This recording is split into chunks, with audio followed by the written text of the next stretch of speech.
네, 하나님 말씀 함께 봅니다. 함께 보실 하나님 말씀은 구약 성경 예레미야 18장 1절에서 12절 말씀입니다. 예레미야 18장 1절에서 12절 말씀을 한 절씩 교독하도록 하겠습니다.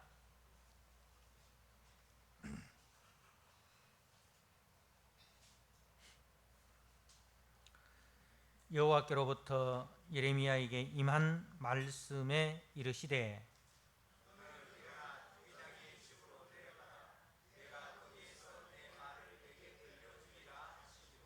내가 토기장이의 집으로 내려가서 본즉 그가 농로로 이 일을 하는데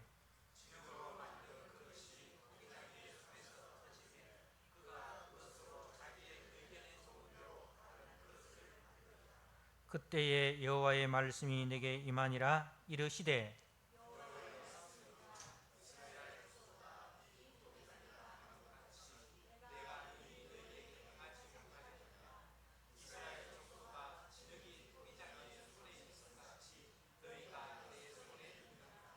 내가 어느 민족이나 국가를 뽑거나 부수거나 멸하려 할 때에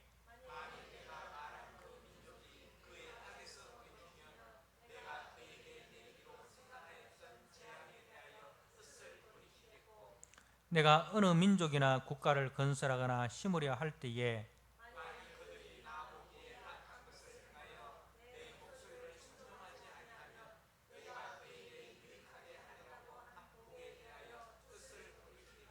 그러므로 이제 너는 유다 사람들과 예루살렘 주민에게 말하여 이르기를 여호와의 말씀에 보라 내가 너희에게 재앙을 내리며 계책을 세워 너희를 치려 하노니 너희는 각기 악한 길에서 돌이키며 너희의 길과 행위를 아름답게 하라 하셨다 하라.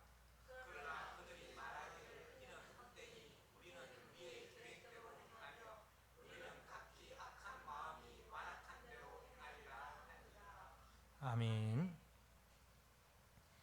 오늘 예레미야 18장 1절에서 12절 말씀 토기장이의 집으로 내려가라는 말씀으로 말씀을 함께 나누고자 합니다.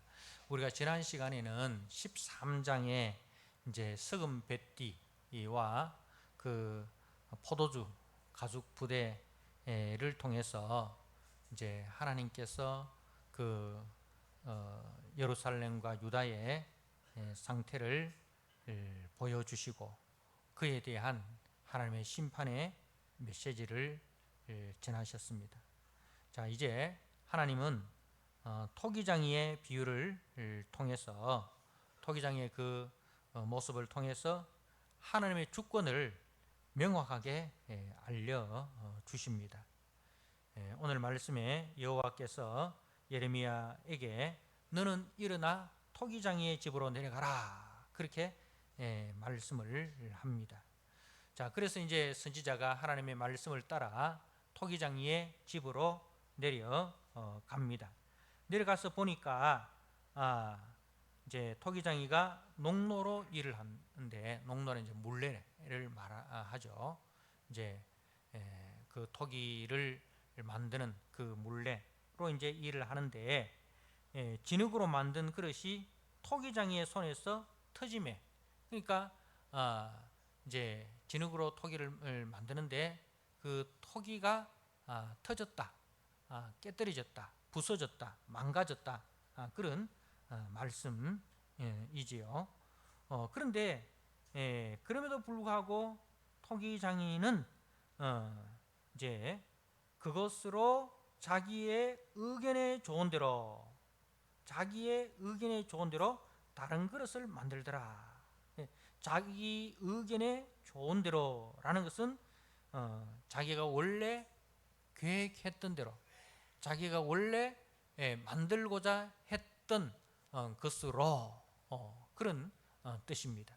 그래서 토기장이가 이제 토기를 빚는데 그것이 터졌다고 해서 포기하지 않고 반드시 토기장이가 계획했던 대로 원래 생각했던 대로 그리고 옳은 대로 만들었다는 이제 말씀입니다. 다. 자, 이제 이렇게 이것을 통해서 이제 하나님은 그 예레미야와 그리고 예레미야를 통해서 저 유다 백성들에게 무엇을 말씀하고자 하는가? 이제 5절에 그때에 여호와의 말씀이 내게 임하니라. 자, 이 토기장이의 모습을 통해서 하나님이 전하고자 하는 메시지입니다.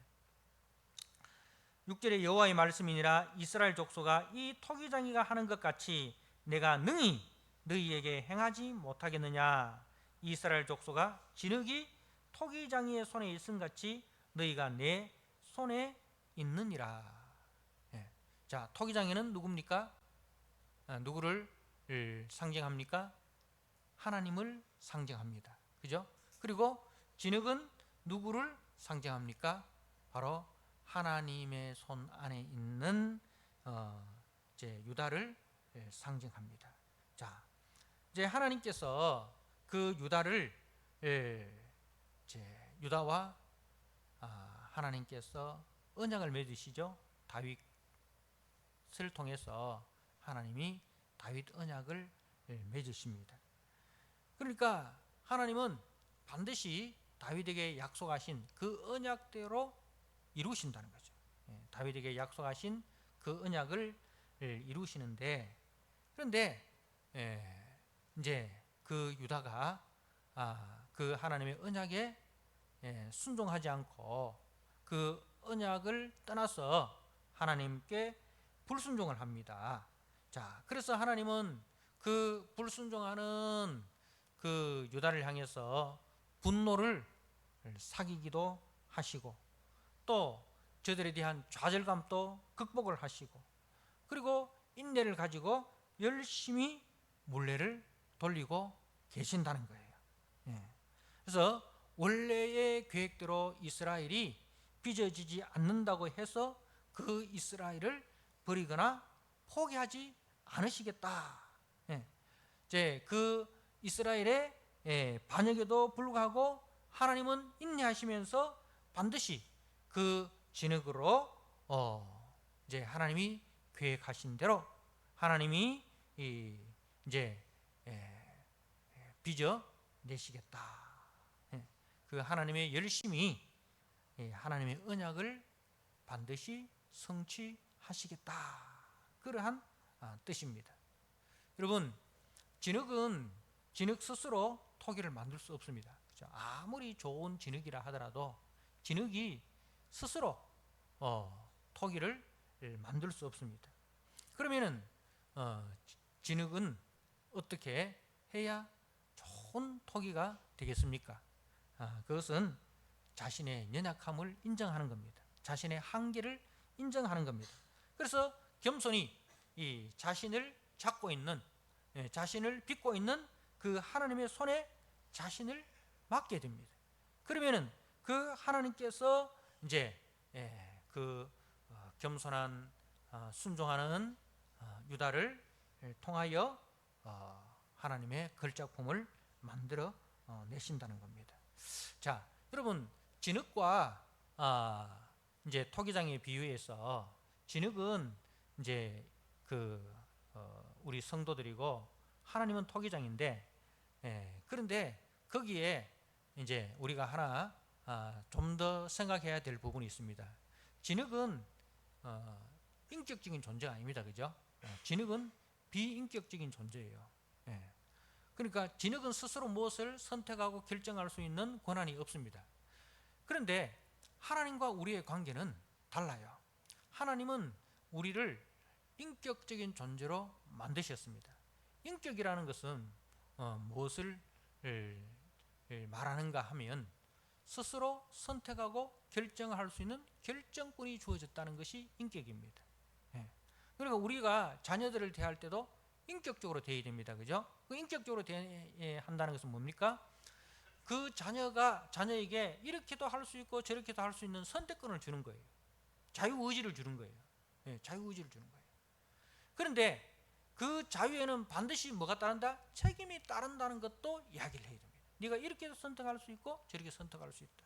그러나 이렇게 선택했을 때는 이러한 결과가 주어지지만 저렇게 선택했을 때는, 다르게 선택했을 때는 이제 이 결과에 대해서 네가 그 잘못된 선택에 대해서도 네가 반드시 책임을 져야 된다는 것을 이제 가르치는 거예요.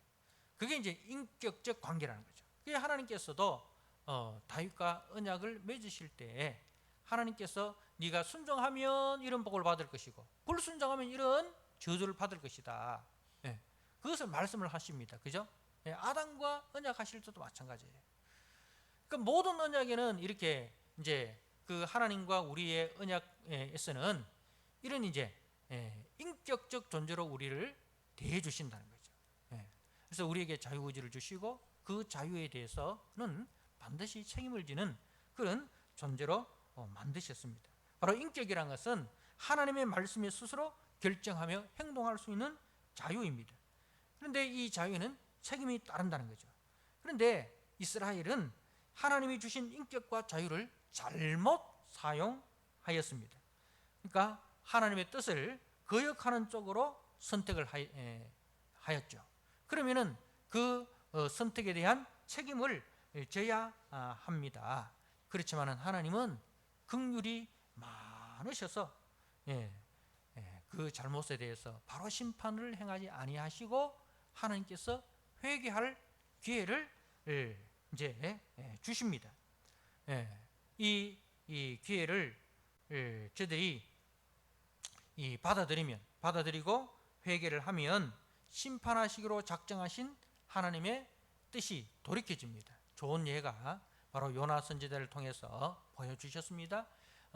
니느웨 범죄한 니느웨에 하나님께서는 선지자 요나를 보내셔서 회개를 선포하는데 그 회개의 말씀을 듣고 니느웨 백성들이 회개를 합니다. 그래서 하나님께서는 니느웨에 원래 내리시기로 작정하셨던 심판을 취소합니다. 심판을 취소합니다. 근데 요나서의 메시지는 거기서 끝나는 게 아니에요. 요나서의 메시지는 그것을 들어서 누구의 회개를 요청하고 계신다? 바로 이스라엘의 회개를 요청하고 계신다. 불신자들인 저들도 하나님 앞에 이렇게 반응하는데 하물며 하나님의 사랑을 입은 언약 백성이 어떻게 해야 되겠느냐는 거예요. 그래서 불신자들도 하나님의 말씀을 듣고 회개하면 하나님께서 긍휼히 여기셔서 용서하시는데 우리도 우리의 잘못을 깨닫고 하나님 앞에 나아가자. 그래서 하나님의 은혜로 용서함을 받고 우리가 하나님의 백성답게 살아가자. 이것이 이제 요나서의 메시지예요. 그런데 요나서는 이제 그 니느웨의 회개로 그치고 북쪽 이스라엘이 회개하고 돌아서야 되는데 돌아서지 않습니다. 자, 여러분 오늘 이 하나님의 주권이라는 것에 대해서 우리가 한번 생각해 보고자 합니다. 하나님의 주권이라는 것은 자 7절부터 10절까지 내가 어느 민족이나 국가를 뽑거나 부수거나 멸하려 할 때에 자 하나님의 계획이 어느 민족 어느 국가를 뽑거나 부수거나 멸하려고 하나님께서 결정하셨어요. 그럼 이게 뭐예요? 하나님의 주권입니다. 그죠? 하나님께서 어느 민족을 뽑거나 부수거나 멸하려고 결정을 하셨습니다. 이 결정권은 누구에게 있습니까? 하나님께 있습니다. 하나님의 주권입니다. 그런데 이제 8절에 만일 내가 말한 그 민족이 그의 악에서 돌이키면 왜 하나님께서 그 민족을 뽑거나 부수거나 멸하려 하였습니까? 그 이유가 무엇이죠? 하나님께서 가만히 있는데 멸하거나 뽑거나 부수고자 하는 게 아니에요. 그러면 하나님은 이상한 하나님이죠. 이상한 하나님이죠. 그죠? 그런 하나님은 우리가 믿을 수가 없죠. 그런데 하나님은 어떤 하나님입니까? 그 민족이 그의 악에서 돌이키면이라는 것은 그 어떤 민족이 악을 행하고, 그죠? 그 니느웨처럼 하나님 앞에 악을 행하고 범죄를 행했을 때 그 니느웨를 하나님께서 멸하기로 결정하셨다. 이건 하나님의 주권입니다. 그죠? 하나님 주권입니다. 자, 그런데 거기서 이제 하나님의 주권이 끝나는 것이 아니라 8절에 만일 내가 말한 그 민족이 그의 악에서 돌이키면 내가 그에게 내리기로 생각하였던 재앙에 대하여 뜻을 돌이키겠고, 그러니까 뜻을 돌이키는 것도 하나님의 주권이에요. 저들이 회개할 때에 하나님의 뜻을 돌이켜서 용서하시고 저들을 회복시키겠다. 예, 그것도 하나님의 주권이라는 거예요. 그게 하나님의 주권은 어떻게 사용됩니까? 예, 선한 쪽으로 사용이 됩니다. 그죠? 하나님 주권이란 하나님 마음대로 그런 뜻이 아니고, 하나님의 주권은 항상 살리는 쪽으로, 저들이 죄를 지었다 하더라도, 그리고 그 죄에 대해서 하나님이 심판하시기로 작정하셨다 하더라도 그 악에서 회개하고 돌이키면 하나님은 긍휼을 베푸시고 용서하시기로 하나님의 뜻을 이제 바꾸시는 것, 그것도 하나님의 주권이라는 것입니다. 그런데 반대로 이제 9절에 내가 어느 민족이나 국가를 건설하거나 심으리 할 때에, 이스라엘이죠. 하나님께서 이스라엘을 사랑하셔서 애굽에서 뽑아서, 그죠? 그 가나안 땅에 옮겨 심으셨습니다. 극상품 포도 나무로 그 가나안 땅에 심으셨어요. 그래서 하나님께서 그 포도나무에 몇 년 동안 이제 가꾸십니다. 잘 돌보시고, 그죠? 이제 좋은 땅에 좋은 또 비료도 주고 거름도 주고 또 물도 주고 가지치기도 하고, 그렇게 하나님께서 잘 돌보셨습니다. 그런데 10절에 만일 그들이 나보기에 악한 것을 행하여 이제 앞에서 이스라엘 백성들이 이제 바알을 섬기고, 그저 우상을 섬기고 그리고 하나님을 떠나서 이를 성신을 섬기고 그런 이제 악한 것을 행합니다. 자, 그래서 하나님께서 저들에게 누구를 보냅니까? 선지자 예레미야를 보냅니다. 그죠? 예레미야를 보냈는데 예레미야의 목소리를 듣습니까? 안 듣습니까? 청종하지 아니합니다. 청종하지 아니하면 내가 그에게 유익하게 하리라고 한 복에 대하여 내가 뜻을 돌이키리라. 하나님께서 이스라엘에게 원래 주시고자 하셨던 그 복을 거두시고 저들에게 하나님의 징계와 심판을 내리시겠다는 겁니다. 그게 하나님의 주권이라는 것입니다. 자, 이제 선지자를 통해서 이 토기장이의 비유를 통하여 하나님의 주권에 대해서 말씀을 합니다. 주권에 대해서 말씀을 합니다. 자, 이 말씀은 뭐예요? 자, 너희들은 원래 하나님 앞에 극상품 포도나무로 선택을 받은 택한 족속, 택한 그릇이다. 그죠? 하나님의 사랑과 은혜 가운데 있는 택한 족속이고 택한 그릇이다. 자, 그런데 너희들이 그 하나님의 언약적 사랑을 배신하고 이제 우상을 숭배하고 바른 길로 행하지 않고 그릇된 길로 행하였다. 그래서 하나님께서 하나님의 선지자를 보내서 회개를 요청하고 있다. 너희들이 이 메시지를 듣고 돌아오면 하나님은 너희들에게 내리고자 했던 그 징계와 심판을 거두시고 너희들에게 긍휼과 사랑을 베푸시고자 한다. 이게 하나님의 주권이다. 그죠? 하나님의 주권이다. 자, 이제 그런데 이제 이에 대한 이스라엘의 반응이 무엇입니까?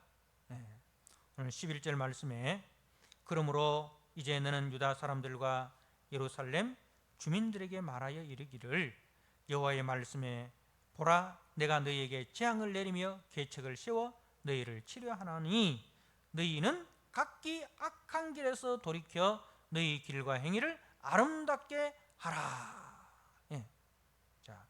자, 하나님의 주권과 하나님의 은혜를 기억하고 이제 회개하라는 겁니다. 이제 하나님이 우리를 인격적인 존재로 대하고 계시죠. 하나님께서 우리를 인격적인 존재로 대하고 계십니다. 자유를 주시고 그 자유에 대해서 책임을 지게 하십니다. 그만큼 우리를 존중하신다는 거죠. 그만큼 존중하신다는 거죠. 자, 하나님께서 우리를 이만큼 존중하는데, 자, 그런데 저들은 어떻게 합니까? 12절에 그러나 그들이 말하기를 이는 헛되니, 이는 헛되니, 이 말은 무슨 말이냐? 헛소리하지 마세요. 하나님 헛소리하지 마세요. 다 소용없습니다. 그런 뜻입니다. 자, 소용없습니다. 하나님 헛소리하지 마십시오. 우리는 우리의 계획대로 행하겠습니다. 우리는 우리의 계획이 따로 있습니다. 하나님의 계획이 따로 있듯이 나에게도 나의 계획이 따로 있습니다. 그렇기 때문에 하나님 간섭하지 마세요. 그런 말입니다.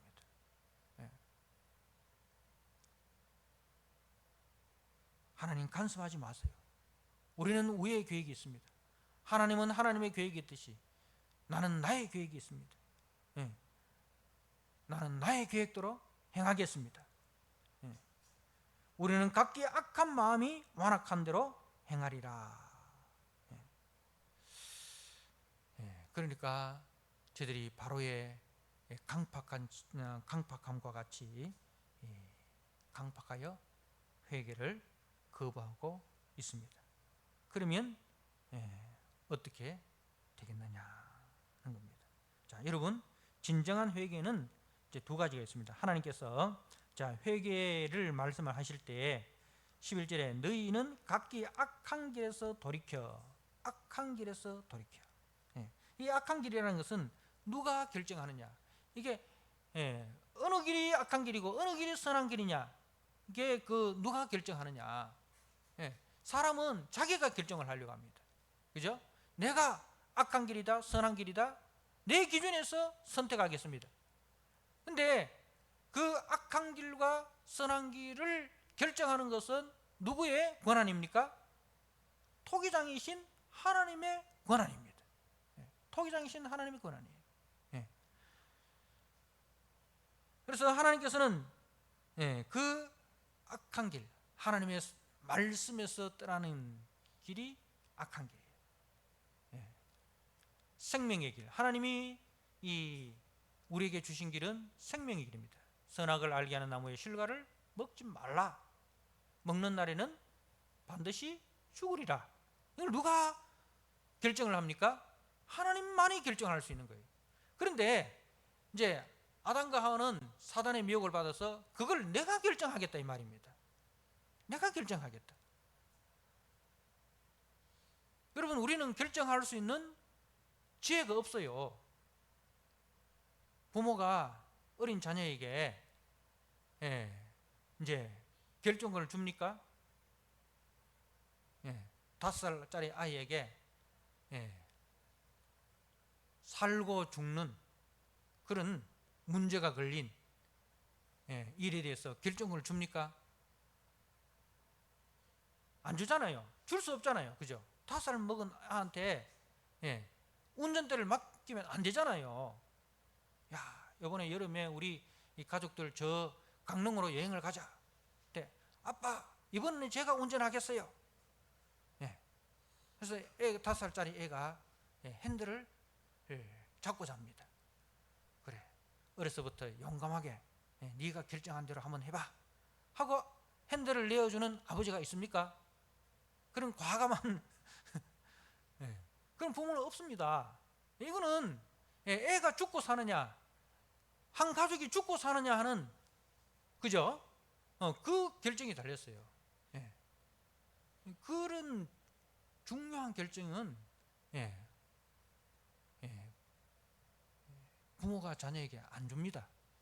나중에 그 결정을 할 수 있는 성숙한 때까지, 그죠? 기다립니다. 하나님도 마찬가지예요. 우리가 죽고 사는 것은 우리가 선택할 수 없어요. 왜? 우리는 죄의 본성이 있기 때문에 항상 우리는 어느 쪽으로 선택합니까? 우리 편한 쪽으로. 애는 항상 어느 쪽으로 생각합니까? 가족의 그 미래를 선택하는 것이 아니라 지금 나에게 좋은 쪽으로 선택을 합니다. 애들은. 근데 부모는 어디를 생각합니까?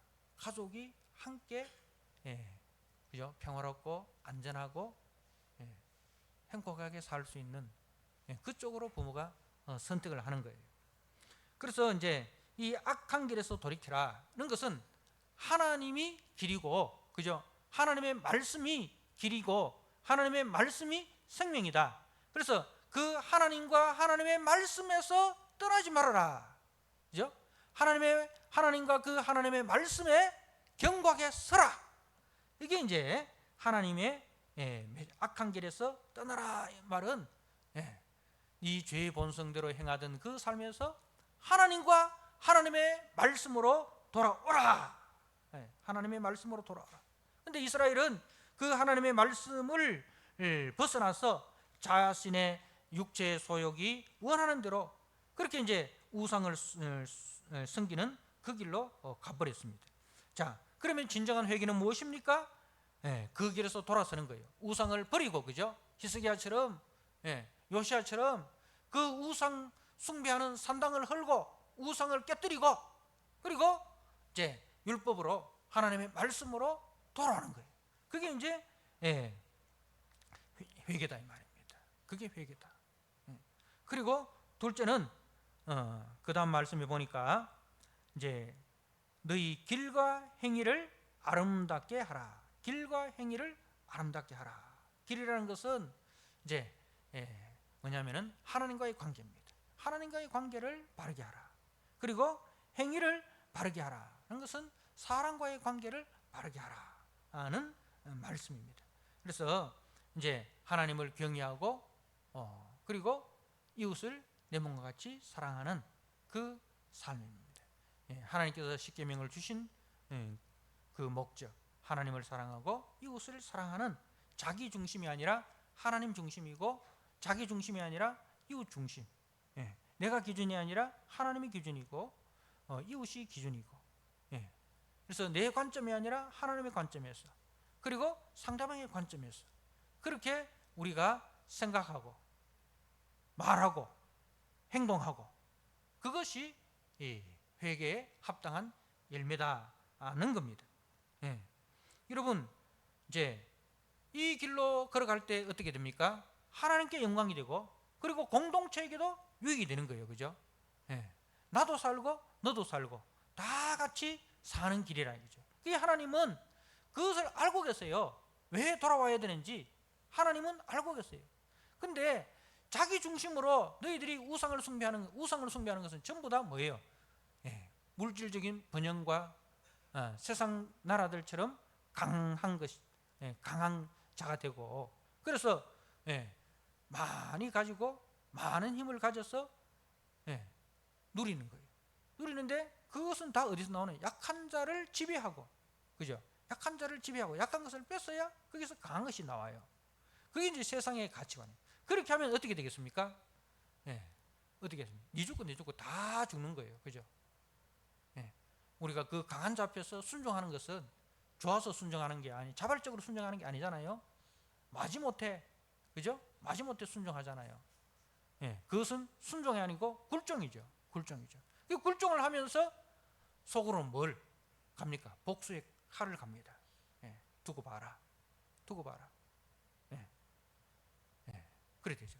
그러나 우리가 하나님 앞에 순종은 뭐예요? 하나님의 그 은혜에 감사했어.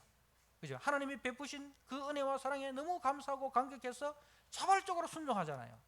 순종하면서 어떤 마음이 듭니까? 하나님 감사합니다. 하나님의 은혜와 사랑에 감사합니다. 이런 마음으로 하는 것이 순종이에요. 이런 마음으로 하는 게 순종이에요.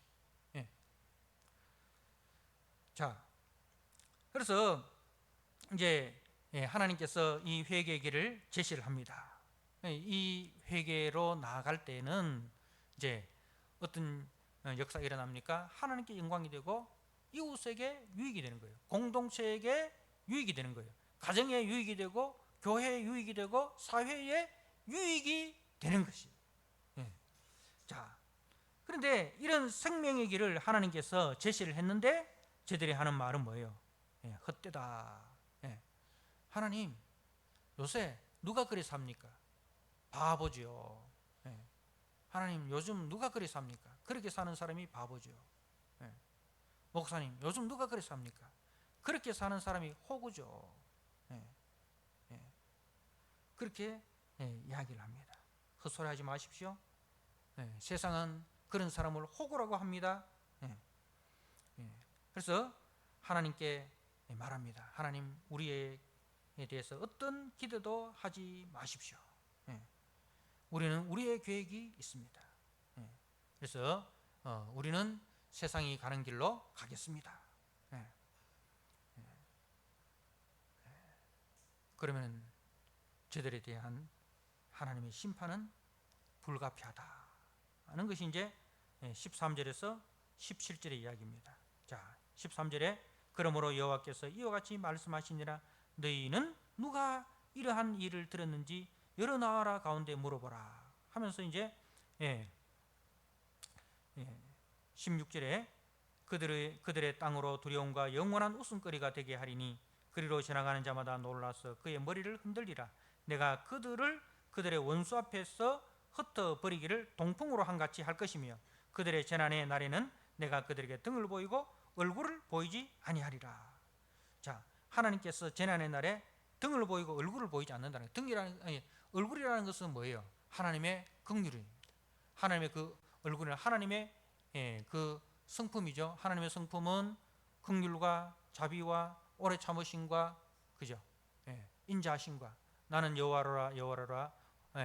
긍휼이 무한하고 자비가 무한한 나는 여호와로라. 이게 하나님의 이 긍휼의 얼굴이 아니라 등을 보인다는 것은 그 긍휼을 거둬버린다는 거죠. 하나님의 그 자비를 거둬버린다는 거죠. 여러분 햇빛이 내리지 않는 곳에는 햇빛이 임하지 않는 곳에는 자동적으로 뭐가 임하게 됩니까? 어둠, 그죠? 어둠이 있는 거죠. 그래서 하나님의 그 긍휼의 얼굴이 거두어버리면 하나님의 진노의 심판은 그냥 자동적으로 오게 된다는 것입니다. 사랑하는 성도 여러분, 우리는 진흙이고 하나님은 토기장입니다. 그분의 뜻에 나를 맡기고 그분의 뜻에 나를 복종시키면 주님은 나를 귀하고 복되게 만드실 것입니다. 하나님께서 이제 나로 하여금 진흙 같은 나로 하여금 하나님 앞에 귀한 금그릇같이 은그릇같이 그죠? 하나님 앞에 귀하게 쓰는 그릇으로 만들 것입니다. 그렇기 때문에 하나님 앞에 나올 때는 항상 나의 완고함을 버리시고 그분의 말씀을 들을 때 마음을 부드럽게 하셔서 그 말씀을 듣고 순종하셔야 됩니다. 그러면 내가 지금까지 범죄하였다 할지라도 하나님은 나를 향한 하나님의 그 진노와 하나님의 그 심판의 계획도 하나님은 다 거두십니다. 그것이 하나님의 주권입니다. 하나님의 주권은 하나님의 사랑, 하나님의 주권을 하나님 마음대로 이렇게 생각하면 안 됩니다. 하나님의 사랑으로, 그죠? 그래서 하나님의 뜻은 고정되어 있는 게 아닙니다. 우리가 운명론하고 달라요. 하나님의 주권을 잘못 이해하면 에이고 하나님 뭐 다 구원하고 뭐 구원 안 하고 그거는 하나님 뜻 가운데 다 결정했다며. 운명론이 아니에요. 운명론이 아니에요. 하나님의 뜻은 고정된 것이 아닙니다. 하나님의 언약과 그분의 사랑만이 고정되어 있죠. 하나님의 언약의 말씀이 고정되어 있고 하나님의 사랑이 고정되어 있습니다. 하나님은 나를 인격적 존재로 지으시고 나에게 자유를 주셨습니다. 그 하나님의 귀한 마음을 알고 하나님의 그 깊은 마음을 알고 그 하나님의 사랑을 알고 그 하나님의 기대대로 그 하나님의 요구대로 우리가 순종하는, 그래서 하나님 앞에 귀하고 아름다운 그릇으로 만들어져 하나님께 영광이 되고 또 그렇게 해서 우리 가정을 살리고 우리 교회 공동체를 살리고 우리 세상을 살리는 빛과 소금으로 나아가는 그런 저와 여러분 되시기를 주님의 이름으로 부탁드립니다. 아멘. 하나님 아버지, 오늘 토기장이의 비유를 통하여 하나님은 누구시며 우리는 어떤 존재인가를 다시 한번 들었습니다. 하나님은 우리를 귀하고 복되게 여기셔서 하나님 손에 하나님의 걸작품으로 만들고자 하십니다. 때로는 우리가 하나님 앞에 불순종하여 어긋난 길로 갔다 할지라도 하나님은 우리에게 회개할 기회를 주십니다. 우리로 하여금 하나님의 말씀을 전하는 선지자를 보내주시고 또 그 말씀을 듣게 하여 주셔서 그 말씀을 듣고 지금이라도 회개하면 하나님의 그 결정을 바꾸셔서라도 하나님은 우리를 구원하시기를 기뻐하시고 우리로 하여금 바른 길을 가게 하고 길과 행위를 바르게 하여 하나님 앞에 복되고 아름다운 존재로 세워지는 것을 하나님이 기뻐하십니다. 하나님의 결정은 하나님의 언약과 하나님의 사랑만이 결정되어 있다는 사실, 우리가 그 하나님의 언약과 사랑에 때로는 어긋난 길을 갔다 할지라도 하나님의 말씀을 듣고 진정 우리의 길과 행위를 바르게 할 때에 하나님은 우리를 용서하시고 다시 우리를 빚으셔서 하나님 앞에 귀하고 복된 존재로 만드시겠다는 하나님의 그 거룩한 열심과 하나님의 그 풍성한 사랑을 우리가 깨닫게 하여 주옵소서. 그래야 우리에게 자유의지를 주시고 인격을 주시고 선택권을 주신 그 하나님의 기대에 어긋나지 않는, 하나님의 기대에 부응하는 그런 믿음의 사람으로 살아가는 우리 복된 성도들 되게 하여 주옵소서. 예수님께 하신 이름으로 감사하며 기도드리옵나이다. 아멘.